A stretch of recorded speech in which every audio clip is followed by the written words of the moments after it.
Hello guys, welcome back to my channel. मैं नवीन जोशी फिर से एक नए ब्लॉग के साथ। आज के ब्लॉग में मैं आपको ये बताने जाऊंगा कि किस तरीके से मधुमक्खियां जो हैं उनको उनके नए बॉक्स में हमको ट्रांसफ़र करना है, एक बॉक्स से दूसरे बॉक्स में, और कैसे उसको डालना है, कैसे उसकी फाउंडेशन शीट तैयार करनी है। तो ये सारी चीज़ें आपको दिखाई जाएंगी इस ब्लॉग में।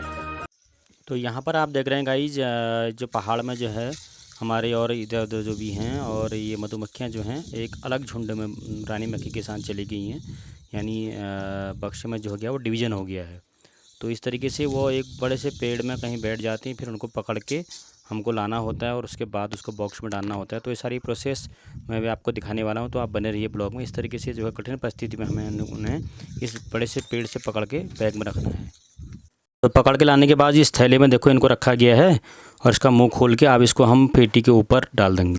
तो गाइज ये देखिए, जो ये मोम सीड है, ये एक सीड में नहीं है। देखिए ये इधर से थोड़ा कटी हुई है और इधर से भी ठीक नहीं है। तो इसको हम क्या कर लेंगे, पहले थोड़ा ऐसा रख के एक चाकू की सहायता से इसको थोड़ा सा सीधा करके काट लेंगे इसे। डाली डाली फूलों की। तो इस फ्रेम के अंदर जो एक खांच, ये देखिए खांच बनी हुई है इसके अंदर, आपको दिखाई दे रहा होगा। एक खांच बनी हुई है। इस खांच के अंदर हम इसको ठीक तरीके से इसको ऐसे करके इसको फंसा लेंगे।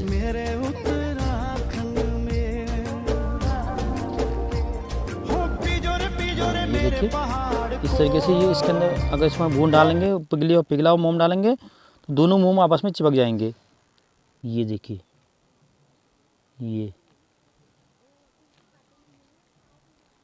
ये देखिए इसमें हमने जो है ये मोम इस तरीके से चिपक गया। अब इसको आप कैसे भी गिराएंगे, ये फिर इस तरीके से ये गिरेगा नहीं, तो ये इसमें अटक गया। और फिर इसको हम लगा देंगे अभी। तो गाइस यहाँ पर एक मधुमक्खी का बॉक्स देख पा रहे हैं आप। तो ये इसके फ्रेम है। तो एक मधुमक्खी का जो बक्सा होता है उसमें लगभग 8 फ्रेम होते हैं नए वाले।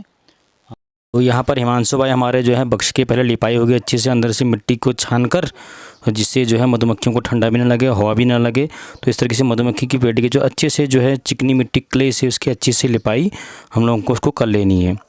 ठीक है, देखिए क्या अच्छे तरीके से कर रहे हैं। उसके बाद फिर सबसे पहले आप नए बक्स में बाहर से क्वीन गेट को भी मिट्टी की सहायता से चिपका देना है। जो कि क्वीन जो है, हम अगर रानी मक्खी को डालेंगे उसमें, तो रानी मक्खी को कुछ दिन उसमें रखना पड़ेगा, नहीं तो रानी मक्खी भाग जाएगी तो सारी मधुमक्खियाँ उसके साथ फिर से भाग जाएंगी। तो रानी मक्खियों को वहाँ पर कुछ दिन कैद करने के लिए, 8-10 दिन कैद करने के लिए, तो ये इस तरीके से क्वीन जो इसमें लगाई जाती है। यहाँ पर ताऊ जी बैठे हैं हमारे और हिमांशु भाई हैं। तो ये अभी इनकी प्रोसेस ये लोग कर रहे हैं। तो अच्छी से लिपाई करना, और क्वीन गेट लगाने के बाद हम एक समतल स्थान पर पेटी को रख देंगे और उसमें सारे फ्रेम उसके अंदर है। ऊपर से ये ढक्कन लगा दिया है, देखो इसमें इस तरीके से। फिर अब इस ढक्कन की जो छेद है इसमें हम लोग इस कपड़े को इस तरीके से डालेंगे और चारों ओर से उसे पत्थरों से या हाथ से उसको दबा देंगे, जिससे कि वो मधुमक्खियाँ भाग ना पाएँ और उस जो छेद के रास्ते वो उसके अंदर चली जाएंगी। उसको इस तरीके से ये ताऊ जी हिलाने लग गए। इस तरीके से इसको हिला लेंगे तो मधुमक्खियाँ सारी, रानी मक्खी उसके अंदर चली जाएगी, तो और मक्खियाँ भी उसके पीछे पीछे उस बॉक्स के अंदर भर जाएंगी। और इस तरीके से बॉक्स हमारा जो है वो बिना किसी नुकसान के, यानी बिना किसी ज़्यादा टेंशन के, क्योंकि मधुमक्खी नहीं तो उड़ जाएंगी, तो बिना किसी उड़े हुए वो उसके अंदर रह जाएंगी। तो गाइस यहाँ पर देख रहे हैं आप लोग हमारी जो पुरानी पेटी जिसमें से ये मधुमक्खी का डिवीज़न हुआ है, यानी बक्सा नया बना है, तो उसमें आप देख रहे हैं ताऊ जी ध्यान से, और कि इसमें क्या और कोई रानी मक्खियाँ हैं इसके अंदर जो बन सकती हैं आने वाले दिनों में, क्योंकि मधुमक्खियाँ जो हैं वो अलग अलग रानी मक्खियों को तैयार करते रहती हैं। ये देखिए, ये रानी शैल मिला है जिसके अंदर रानी रहे है, यानी रानी जो है एक और रानी को तैयार करने लग गए हैं ये लोग। देखिए ये इस तरीके से रानी दिखती है। ये देखिए इस सेल के अंदर अगर सेल ब्राउन हो जाएगा, ब्राउन कलर का हो जाएगा, तो फिर रानी उसके बाद उड़ जाएगी। ये एक और सेल मिल गया देखो।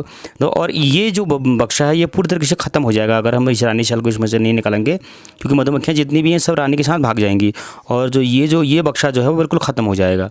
ठीक है, तो इसको बचाने के लिए इस तरीके से उसमें से रानी मक्खियों को हम लोग ढूंढते रहते हैं। तो इसमें जितने भी इस फ्रेम है, उन फ्रेमों में जितनी भी रानी मक्खियाँ हैं, ये एक और शल बन रहा है, यहाँ से भी मधुमक्खियाँ भाग जाती रहती हैं। ये एक और से छोटे छोटे शल बन रहे हैं।